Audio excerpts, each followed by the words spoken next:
BRS మీద ప్రభుత్వ whip ఆది శ్రీనివాస్ విమర్శలు గుప్పించారు. కాళేశ్వరంపై అసెంబ్లీలో పవర్ పాయింట్ ప్రెజెంటేషన్ ఇచ్చేందుకు బీఆర్ఎస్ అవకాశం అడగటం వారు భయపడ్డారని నిదర్శనమన్నారు. కేసీఆర్ హయాంలోనే నిర్మించిన కాళేశ్వరం ప్రాజెక్ట్ వారి పాలనలోనే కూలిపోవడం అవినీతి నిజాన్ని చెబుతోందన్నారు. కాళేశ్వరంపై పీసీ ఘోష్ కమిషన్ ఇచ్చిన నివేదికను ప్రజల ముందు ఉంచడానికి అసెంబ్లీలో చర్చ పెడుతున్నామని చెప్పారు. మేడిగడ్డ కూలిపోవడంతో తెలంగాణ ప్రతిష్ట గంగలో కలిసిందన్నారు. ప్రజాస్వామ్య రీతిలో అసెంబ్లీలో సమావేశాలు నిర్వహిస్తున్నారు ఆది శ్రీనివాస్ వ్యాఖ్యానించారు. బీఆర్ఎస్ పార్టీకి అప్పుడే వణుకు మొదలైనట్టుంది. మా స్పీకర్ గారిని కలిసి రేపు అసెంబ్లీలో జరిగేటువంటి సందర్భంగా పీపీటీ ద్వారా మాకు కూడా మాట్లాడే అవకాశం ఇవ్వాలి కాళేశ్వరం పేనని.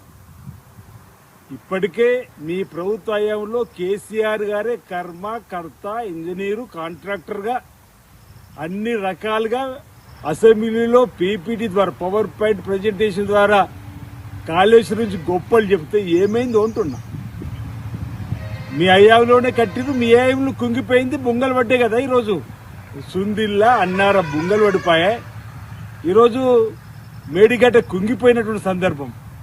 ఆ రోజు పీపీటీ ద్వారా పవర్ పాయింట్ ప్రజెంటేషన్ ద్వారా మా ప్రతిపక్ష నాయకుడు జానారెడ్డి గారు మాకు కూడా అవకాశం ఇవ్వమంటే ఆనాడు ఇవ్వని ఈ బీఆర్ఎస్ నేతలు ఇప్పుడు ప్రజాస్వామ్యం గురించి మాట్లాడుతున్నారు.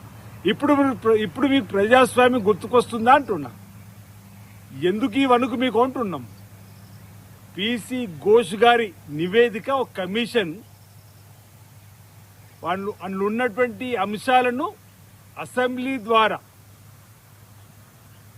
వాస్తవాలను ప్రపంచానికి తెలిసే విధంగా, ప్రజలకు తెలిసే విధంగా, అందులో జరిగినటువంటి అవినీతి అక్రమాలపైన ఏ విధంగా చర్య తీసుకోవాలో చెప్పని ముందుకు పోతామని మా గౌరవ ముఖ్యమంత్రి రేవంత్ రెడ్డి గారు మంత్రివర్గ సమావేశం తదనంతరం చెబితే కూడా ఈరోజు హైకోర్టుకు వెళ్ళి ఆపాలని చూసి ఏదో వారికి ఏదో మచ్చ వచ్చే తీరులో ప్రవర్తిస్తామని.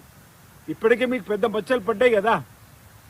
ఇప్పటికే మా పరువేదో తీసే విధంగా ప్రయత్నం చేస్తున్నాడు. ఇప్పటికే ఈ మేడిగడ్డ దగ్గర కూలినటువంటి అయిన వల్ల తెలంగాణ పరువు గంగలో కలిసింది కదా.